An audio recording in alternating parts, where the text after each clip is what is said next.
7 апреля всю страну начали сотрясать народные волнения. Вслед за Таласом поднялись Нарын и Иссык-Куль.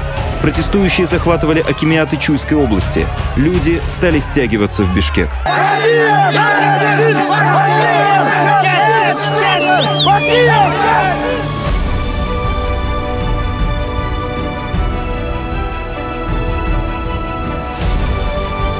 Погибли 87 человек, сотни были ранены. Пошатнулся режим Курманбека Бакиева.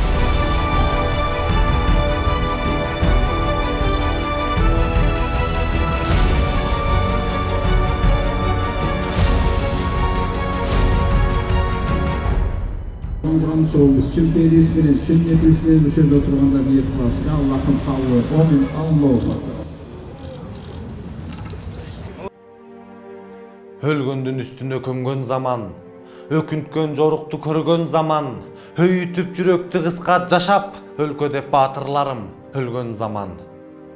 Качкындар качып кеткен убагында, канын төгүп кырчында эли биздин, кан жутуп качкандардын жолун ачып, көөдөнүбүз мынча сокур неге биздин. Алар качкан айланып жемкорлорго, айланган жанды кыйып канкорлорго, агызган канды суудай мыкаачыга айланайын, башчыларым камкор болбо. Аттаганга босогон укугу жок, алар качып жерин сатып, элин атып, апалар айласыз калып кеткен, айрылып балдарынан муңга батып.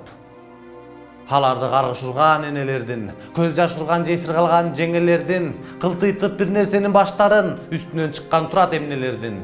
Кыргызстандагы биздин гезиттин окурмандарына ушундай кенен интервью берип, биздин окурмандарыбыздын атынан сизге чоң рахмат. 2010-жылкы окуя боюнча жалгыз эле Бакиевтерди күнөөлүү эмес.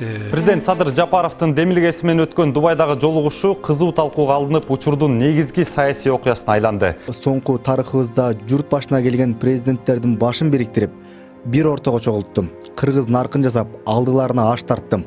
Өлкөбүздү тагдырга жараша башкарган Курманбек Салиевич менен Минскиде жолугушуп отурабыз. Мына 13 жыл болуп калды, Минскиге келгениңизге дагы.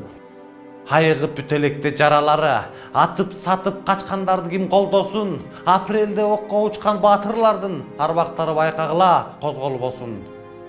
Айткандай билем ова аны дагы, ач адам тог адамды жактырбайт, ак үйдөн шейит кеткен баатырлардын айтам дагы арбактары жаткырбайт.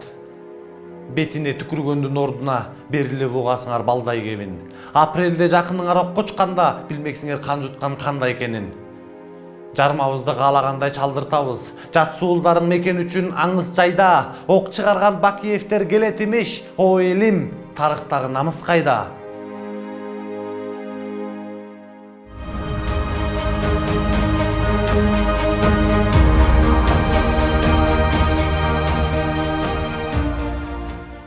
Сиздин 87 сомуңуз Кыргызстанда коррупция менен күрөшүүгө кандай жардам берет? Анткени Айтайт ТС каналынын миссиясы Кыргызстандын элине кызмат кылуу, элдин үнү болуу. Биз силердин көзүңөр менен карап, кулагыңар менен угуп, чилистендердин карасантай схемаларын ачыкка чыгарабыз. Аларды сиздер менен биздин кызыкчылыгыбыз үчүн, азыркы эркин Кыргызстандын жыргалчылыгы үчүн иштөөгө мажбурлайбыз. Эркиндик берилбейт, ага жетүү керек.